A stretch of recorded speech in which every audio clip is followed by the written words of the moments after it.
The Pasture by Robert Frost. I'm going out to clean the pasture spring. I only stop to rake the leaves away and wait to wash the water clear I may. I shan't be gone long, you come too. I'm going out to fetch the little calf that's standing by the mother. It's so young it totters when she licks it with her tongue. I shan't be gone long, you come too. Have you ever taken a walk in a pasture to get a calf? That's what Robert Frost did. His poem, The Pasture, describes nature and animals. His description inspired me to write about nature. Robert Frost was born on March 26 in San Francisco, California. As a boy, his father died and Robert moved to Massachusetts in 1885. Robert published his first poem in high school, which inspired him to write poetry. He wrote in conversational style. Robert graduated at the top of his high school class with Eleanor. In 1924, he received his first Pulitzer Prize. In 1943, he received his fourth and final Pulitzer. In 1961, John F. Kennedy invites Robert to read at his presidential inauguration. In 1963, Robert died on January 29th in Boston. The pasture describes a pasture in nature. He uses many vivid words like fetch, clear, and tongue. His vivid imagery made me feel like I was in a pasture and going to fetch a cat. Reading his poem inspired me to write about nature. I use many vivid words like deer grunting and dog barking. I hope the imagery in my poem is as good as Robert Frost. Inspired by Robert Frost. I'm going out to the woods and I won't be gone long, you come too. I only walk slow to watch the deer eat the snow. The fawn still its mom. I see the deer finding shelter for the snowfall. Deer in winter running in the woods like a dog in the yard. Deer grunts like a dog barks. I won't be gone long, you come too. Love That Boy by Walter Dean Myers. Love that boy like a rabbit loves to run. I said, I love that boy like a rabbit loves to run. Love to call him in the morning, love to call him, hey there, son. My essay. Do you like your family? Well, Walter Dean Myers does. In fact, he even writes about his family. He also writes about pets, famous people, buildings, and his hometown. His description of things that you love and see every day has inspired me to write my poem, Love That Cat. Walter Dean Myers was a poet that was born in 1937 in Martinsburg. When he was 2, his mother died and was adopted and moved to Harlem. When he was in high school, he dropped out at 17 and joined the Army. Then in 1970 to 1980, he married Constance Burnett.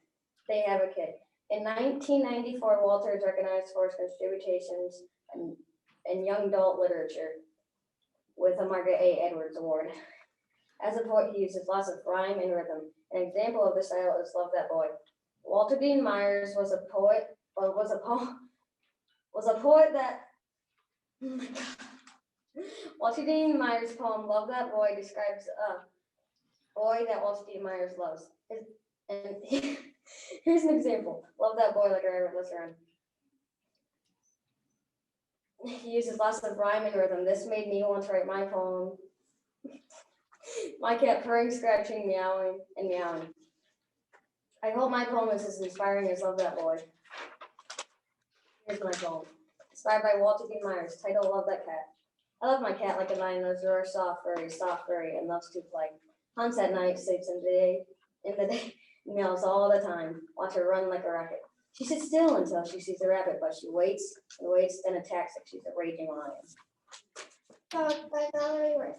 Under a maple tree the dog lies down, lolls his limp tongue, yawns, rests his long chin carefully between front paws, looks up alert, chops with heavy jaws at a slow fly, blinks, rolls on his side, sighs, closes his eyes, sleeps all afternoon in his loose skin. Have you ever thought of writing about a dog sleeping under a maple tree? Valerie Worth did. Her poem Dog explains what it's like to be a dog.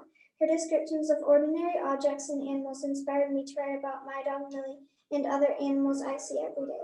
Valerie was a poet who was born in Philadelphia in 1933. When she was a kid, her family moved to Florida and later to India so her dad could study malaria.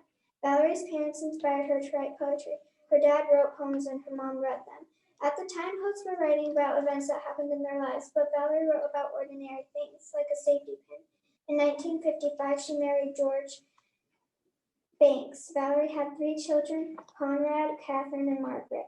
Valerie and her husband moved to New York. There she joined a writing club and met Natalie Babbitt, an author and illustrator.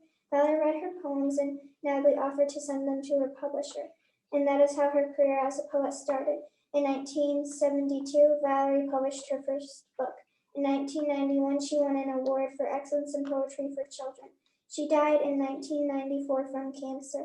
After her death, 3 more books she was working on were published. Valerie Worst's poem Dog describes what it's like to be what a dog does every day. She uses vivid words and descriptions like under a maple tree and the dog lies down. Her imagery and descriptions made me feel like I was watching the dog and he was right in front of me. Reading her poem inspired me to write about my dog, like her picking up a shoe and wagging her tail and greeting me when I get home. I hope my poem was as fun to read as Valerie Worst's poem Dog. Inspired by Valerie Worth, my dog Millie. Millie's tail wags, a shoe in her mouth. After a long day at school, we open the door and she cuddles me, puts a smile on my face, and showers me with love. We go outside, she runs after the frisbee, takes it to the maple tree, lies down, wants a belly rub, and goes to sleep. Up in my woods on a snowy evening by Robert Frost. Whose woods these are, I think I know. His house is in the village, though. He'll not see me stopping here to watch his woods fill up with snow. My little horse must think it's clear to stop without a farmhouse near. Between the woods and frozen lakes, the darkest evening of the year. He gives his harness bells a shake to ask if there's some mistake. The only other sounds, the sweeping winds of the easy winds and downy flakes. The woods are lovely, dark, and deep, but I have promises to keep and miles to go before I sleep, and miles to go before I sleep. My essay. Have you ever thought about writing about nature? That is what Robert Frost did. His poem, Step into the Woods on a Snowy Evening, inspired me to write about woods and snow. His description of nature using imagery helped me to write a poem. Robert Frost was a poet that was born on March 26, 1814 in San Francisco, California. When Robert Frost was 11, his dad died and he moved his family to Lawrence, Massachusetts. At 20 years old, he published his first poem, My Butterfly Anthology. He started his first job as a newspaper reporter and marries Eleanor Marin White. Robert's first child was born on 1896. In 1897, Robert entered Harvard College but did not graduate. In 1900, his son Elliot died of childhood. Robert moved his family to be a farmer in New Hampshire. In the next 7 years, he has 5 kids, but the last child dies a couple days after birth. He moved his family in 1912 to England, and he still wrote poetry and farmed. A year later, Robert's book of poems, Boy Will, is published. In 1924, Robert Frost receives his first publicized poem prize.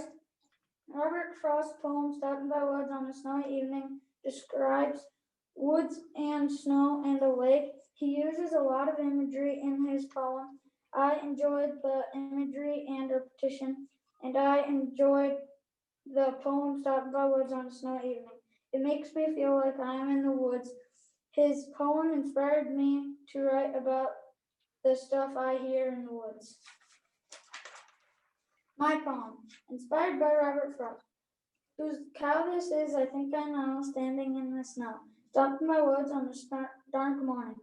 To the pasture she was heading, after she got out of the barn, looking for the frozen lake on the farm. It was long, skinny, deep, and cold, like a blue ice skating rink. A ruler with a straight edge standing near the hedge. She gives her harness bells a shake, looking at the lake.